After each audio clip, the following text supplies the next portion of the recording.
Welcome back to Business English. I'm Nora.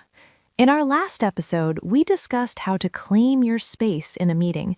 But once you have the floor, the actual challenge begins. Alex, why do even high-level directors struggle to keep people's attention when they speak? It's usually a lack of structure, Nora. Professionals often feel they need to explain everything to prove they are smart. They give too much background data before getting to the result. In a fast-moving company, that's a mistake. Decision makers don't want a story, they want a solution. If you don't get to the point in the first 30 seconds, you've already lost them. Exactly. Time is the most expensive thing in an office. You mentioned a framework called PrEP. For our audience, many of whom are managing teams or pitching clients, how does this make them sound more authoritative? PREP is a mental map. It forces you to lead with your conclusion. P is for point. State your position immediately. R is for reason. Give the logic behind your point. E is for evidence. Use a data point or a specific success story. And P is for point again. Reiterate the main takeaway. This structure ensures you never ramble. It shows that you value your listeners' time. Let's apply this to a common high-pressure scenario. Imagine you are in a quarterly review, and you need to justify a budget increase. How would a professional use PrEP there? Listen to the difference. Point. We need to increase our marketing spend by 15% next quarter. Reason. Our current lead acquisition cost is dropping, making this the best time to scale. Evidence. Last month's pilot program showed a 4 times return on investment.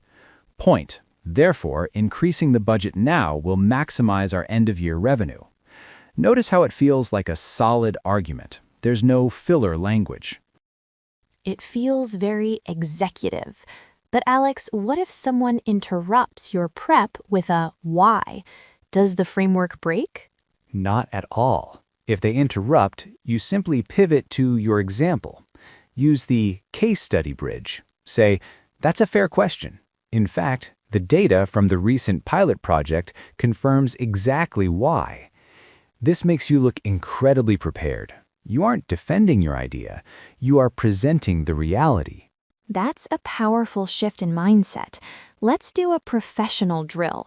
I'm going to ask you about a delay in a project. Alex, give me a PrEP response that maintains authority without sounding like an excuse. Alex, why is the client integration still in the testing phase? We expected to go live yesterday.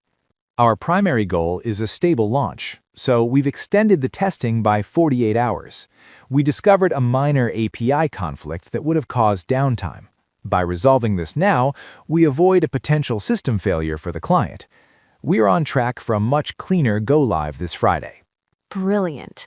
Listeners, I want you to internalize these bridges.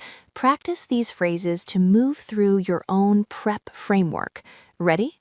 The core issue is, to give you some context, based on our recent data, which is why I recommend.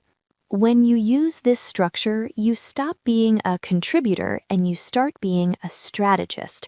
Try using PrEP in your next email today. I'm Nora, and this is Business English. We'll see you in episode 5.